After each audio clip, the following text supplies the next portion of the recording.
this is definitely an area where I see AI potentially being a benefit, but I think it comes back to that fact that you have to understand it, within the kind of data that you're using, and I think that you have to incorporate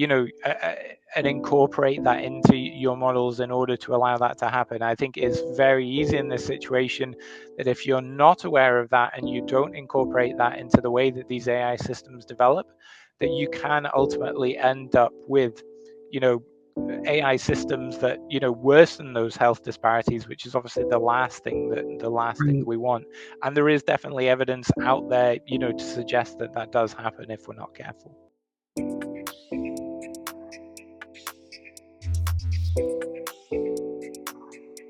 You're listening to the Health Disparities podcast for Movement is Life. I'm Dr. Mary O'Connor, chair of the board of Movement is Life and co-founder and chief medical officer at Vori Health. Artificial intelligence is transforming healthcare. The promise of this technology is enormous and is already being realized to increase the accuracy of diagnosis, promote patient engagement, increase efficiency in healthcare, and lower costs. It's even being used to identify patients at risk of disease. And as we'll discuss more today, predict patients who might be good candidates for medical procedures.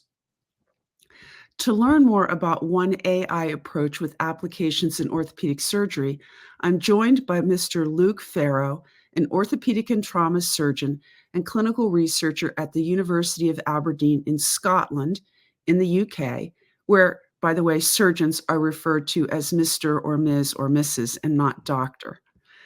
Mr. Farrow is leading a research project on the use of AI to help practitioners in the UK know when it's appropriate to refer patients to orthopedic surgeons for consideration of hip and knee replacement surgeries. Of course, this is a topic near and dear to us at Movement is Life because of the disparities in utilization of these surgeries by patients of color and lower socioeconomic means.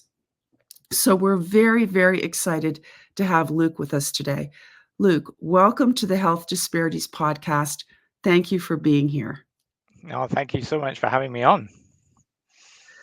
Okay, so let's start with the why.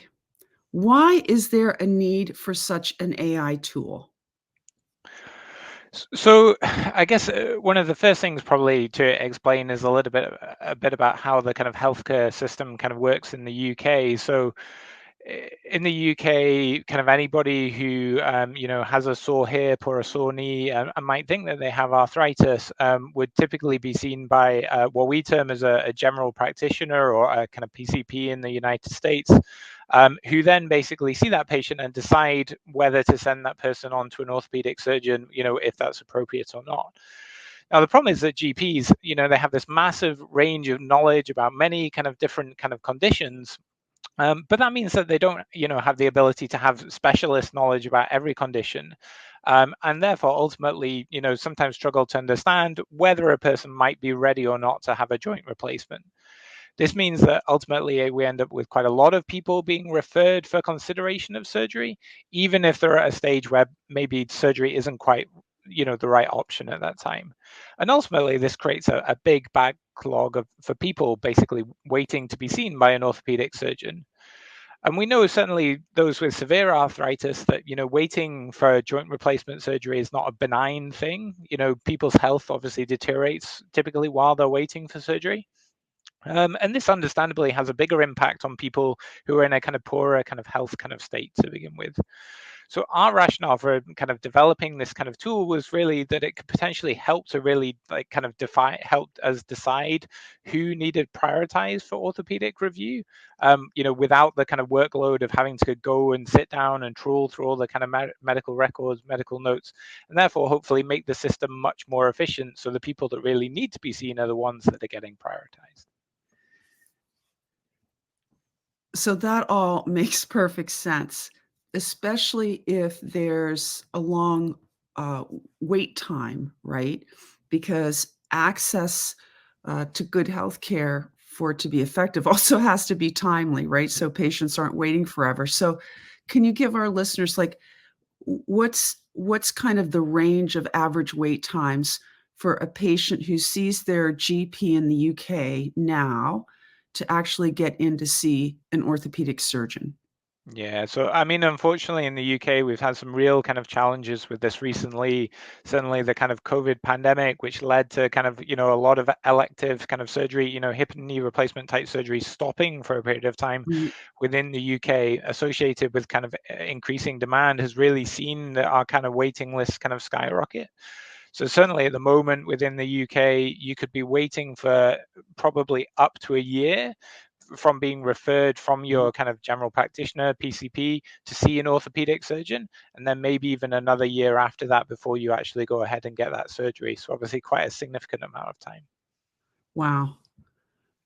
Luke, I can only say the people in the UK have a lot more patience than patience than the patients in the United States, because I do not think that people would accept that here. Yeah, So, and I think it's really challenging, and obviously talking about kind of health disparities. Certainly, obviously, one of the long-standing benefits of in the UK has been having this kind of universal kind of healthcare system where it's been kind of equitable kind of access to everybody. But now certainly what we're seeing is that we're seeing a bit more of a distinction between a kind of public kind of system and a kind of private system, whereby the people who are able to afford to pay to go and see somebody, in a more timely fashion are able to do that. And unfortunately, it's the people from the lower socioeconomic backgrounds that obviously can't afford to do that, are the ones that unfortunately end up kind of waiting at the bottom of the queue.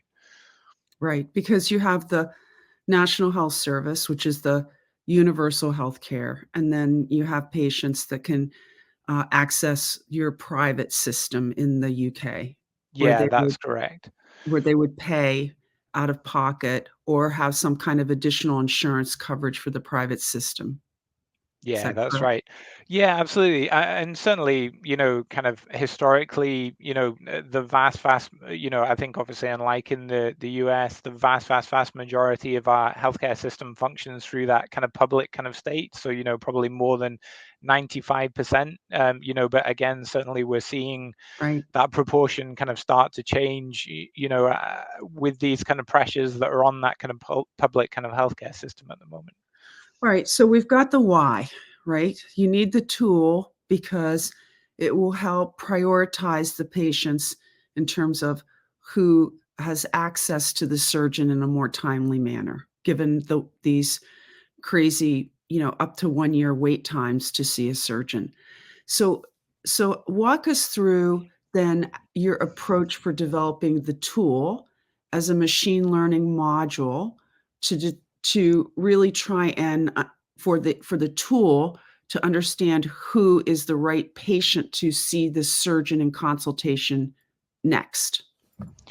Yeah, so what we tried to do is really try to kind of replicate the information that a surgeon will have at their kind of fingertips when they're kind of making those kind of decisions, and we've collected that data from within our kind of hospital system. So this will be all types of kind of patient kind of records. So things like a person's kind of X-rays. There'll be kind of text information, that's been stored in there. There'll be information about their kind of demographics, kind of who they are. There'll be information about their background kind of health, what their kind of current symptoms are at the moment, what medications they're on. And then basically all this kind of information is kind of stored within a very kind of safe, secure kind of research environment, which is specifically basically designed for this kind of AI kind of development. And then we basically kind of build the models from there. So to, start off with that information.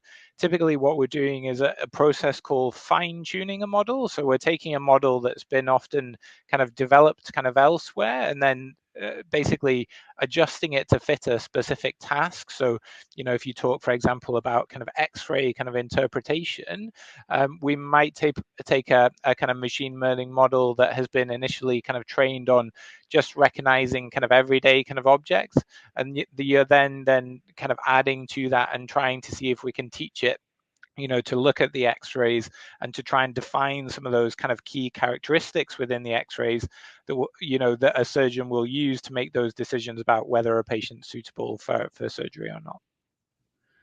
And so the my understanding is that you've looked at about 2,000 patients that you selected to help you and your team develop this tool, where you're looking at the decisions that the surgeons made and how the information that they used to make those decisions. Did I get that right? Yeah, that's correct. So, I mean, basically, everyone was included that were people within the kind of our kind of healthcare system that basically been through this kind of pathway, so had been referred kind of by their kind of general practitioner through to the kind of orthopedic kind of service. And basically, we have that information. So from about 2015 to 2022, and that's predominantly actually just because that was the kind of start of when the kind of electronic kind of healthcare records really started to kind of come in within our kind of region. So obviously the ability to kind of have and utilize that data is very much kind of dependent on that. So unfortunately we aren't really able to go back kind of too much kind of further than that, which limits the data that we have a little bit. And so how, aside from obviously like x-ray findings, right, one could easily understand that the x-rays findings would have to show at least moderate to severe arthritis for this tool to then um, you know uh, say this could be an appropriate patient, right? What would some other factors be that would go into the tool? Yeah, so I mean, predominantly some of those things that we talked about. So, and these are obviously very much important things to be considering when, we're talking about health disparities, because, as I'm sure we'll come on to, I think surgeons are not perfect in their kind of decision making or their ability, to be completely kind of unbiased in that decision making. So, it's things like a person's age. As I said, it might be things like a person's kind of background medical health. Obviously, some people might not necessarily be fit enough to have an operation. So looking at that, obviously a person's symptoms, generally hip and knee replacement is primarily a pain relieving operation. So obviously if somebody doesn't have significant enough symptoms, then again, there's probably not much point in going ahead and doing the operation at that stage. So as I talked about earlier, really just trying to replicate that information that a surgeon is using to try and essentially kind of see if we can basically copy that kind of decision making process, but obviously without without the surgeon necessarily being kind of directly involved with that. So here in the States, we obviously have some health disparities, and certainly when it comes to hip and knee replacement, we know that there's underutilization of these surgeries, typically by lower income and I'll say underinsured patients. Now, that's not so much an issue in the UK because the vast majority of the population is under the national health system, right? So, but I'm making an assumption. I'm asking you, right? What kind of disparities in selection or utilization of these surgeries have you historically seen? Is there, uh, disparities still related to some kind of socioeconomic status, concern about weight and BMI? What are some of the factors that would be of concern right now? Yeah, so I think certainly those, three that you mentioned would definitely very, high up on the list. Certainly there's good evidence that, within the UK kind of health system that people, despite the fact that it's a public kind of healthcare system, people with a lower kind of socioeconomic status, do probably struggle still to access kind of healthcare in the same way, that perhaps other people might do. And that's very much true within the orthopedic kind of surgery kind of space as well. We do see that, I think even work, and particularly, with the way that kind of waiting times are at the moment, you do tend to find that, sometimes it can be the people that shout the loudest, are the ones that end up kind of getting prioritized. And obviously, again, that doesn't tend to be those people from a poorer kind of socioeconomic kind of background. Again, in terms of trying to, one of the ways that they've tried to obviously deal with our current kind of waiting time system is to kind of set up kind of isolated kind of surgical kind of sites where they're a bit of away from some of the other kind of healthcare pressures. But the problem is these sites that they often don't have kind of higher levels of kind of perioperative care. So again, they aren't necessarily able to look after the patients that are less fit or have more complex kind of comorbidities. So again, you get that almost kind of that double effect where you end up with the kind of fitter kind of population being siphoned off to kind of have procedures in those centers, but actually the ones with a poorer socioeconomic status, and actually probably the people that really need it the most, are the ones that end up kind of getting left behind with that kind of system. So we do in exactly the same way have to be very still have to be very careful about how we manage it and tackle those disparities. Right. So how do you build a tool that doesn't incorporate all the current bias, right, in the decision, either the decision-making process or whoever yells the loudest to move up in the queue, right? Yeah. Yeah, so it is a difficult challenge because ultimately a lot of the time with these models, the outputs that you get are very much related to the data that or the information that you put in. But I think one of the key things is knowledge and understanding that, and understanding the disparities that are present and how we can potentially impact those. And it may be that you have to you can build these into these algorithms where it can adjust for those disparities. So for example, it can adjust for the fact that somebody who has a lower socioeconomic kind of status, it can almost prioritize those people within that system. And certainly as part of our research, we've done quite a lot of work really trying to look and understand, both from a kind of patient and a kind of surgeon point of view, what really matters to people in terms of who should be getting kind of priority. As I said, should it be based on socioeconomic status? Should it be based on how bad their symptoms are? There are other factors involved. If somebody's, a working kind of parent, and has carer responsibilities or other things, how do they impact on how you kind of develop these models? So I think that is certainly the first step, is that kind of understanding and appreciation of the fact that these things exist. And then really is trying to kind of uncouple that kind of unconscious kind of bias that we sometimes kind of see kind of seeping in. One of the other key things I think to appreciate is that bias is different in different places. And again, with developing these models, you have to be very careful when you're taking them out of a system that they've been developed in and applying to them to a new system, because it's very easy, if you're applying it to a different population, that the models actually don't end up doing what you're trying to achieve because they've not been appropriately tested and trained within that specific population.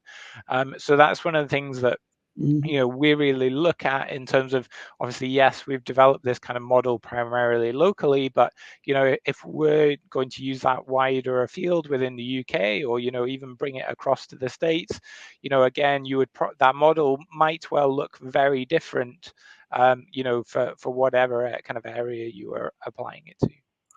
So those were great responses. I mean, there's no tool that's going to be perfect. I think everybody understands that. But if the tool can reasonably mitigate against the unconscious bias that the surgeons currently have, right, to try to minimize that, and still, in effect, do a greater good, because it's allowing and supporting those patients that really need the priority access to get seen, then actually it has the potential to promote health equity. Do you think that's a fair statement? Yeah, absolutely. And I think that's, that this is definitely an area where I see AI potentially being a benefit. But I think it comes back to that fact that you have to understand it, within the kind of data that you're using. And I think that you have to and incorporate that into your models in order to allow that to happen. I think is very easy in this situation, that if you're not aware of that and you don't incorporate that into the way that these AI systems develop, that you can ultimately end up with, AI systems that worsen those health disparities, which is obviously the last thing that Right. we want. And there is definitely evidence out there, to suggest that that does happen if we're not careful. Right. So, Luke, what's the status of the AI tool now? How close are you to, having it completed, and how do you test it before kind of more widespread utilization to see how well it's performing and if it's helping to promote health equity and not, make things worse? Yeah, absolutely.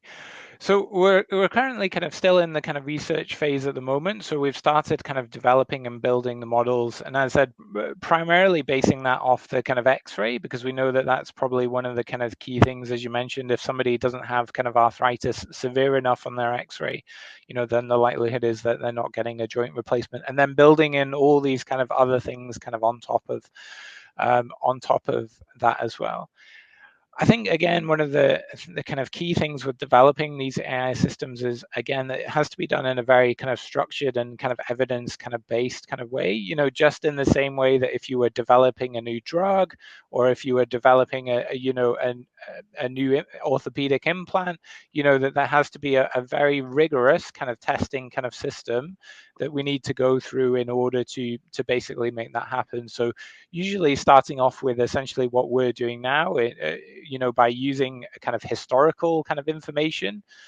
You're then taking that information out kind of forward, so testing the model in a bit more of a kind of day-to-day kind of purpose. But ultimately, from my perspective, I think to ensure that these models are safe and effective, I think just in the same way that we have randomized control trials for drugs, as I said, for other things, I think we do need to see randomized control trials of similar kind of AI tools in order to demonstrate that they are effective and that they are doing what we achieve. And I think that's the only way to really test them.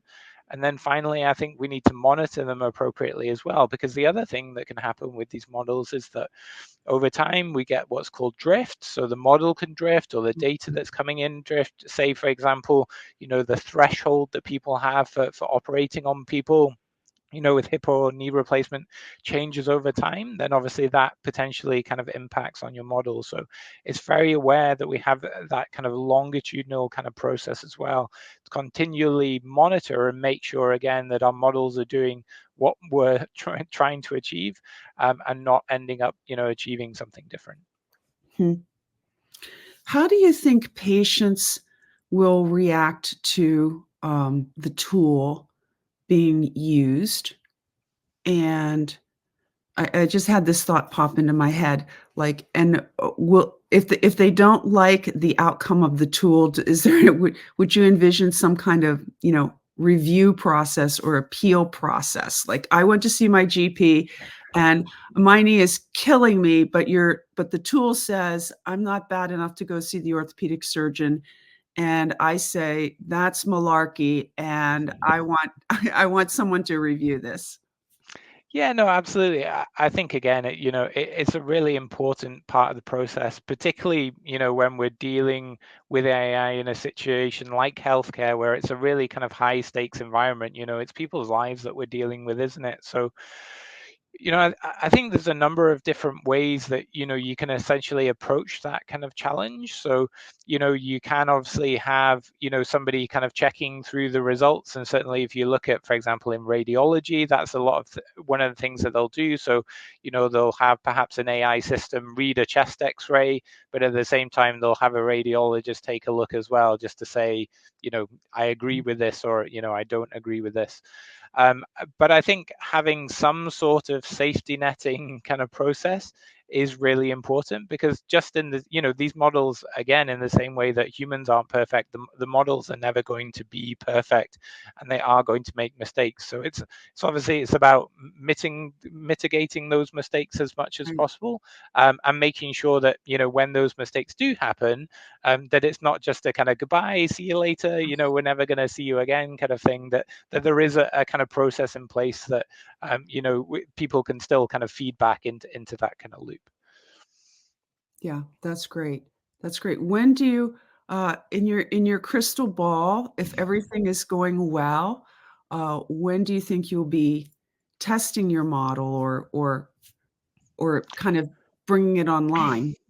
Yeah, so I mean, we're certainly hoping within the next kind of couple of years that, that we'll have certainly. So, we have essentially a kind of prototype at the moment that, as I said, we're just kind of testing within this kind of secure environment. The next step is to then bring it outside of that environment and kind of test it elsewhere.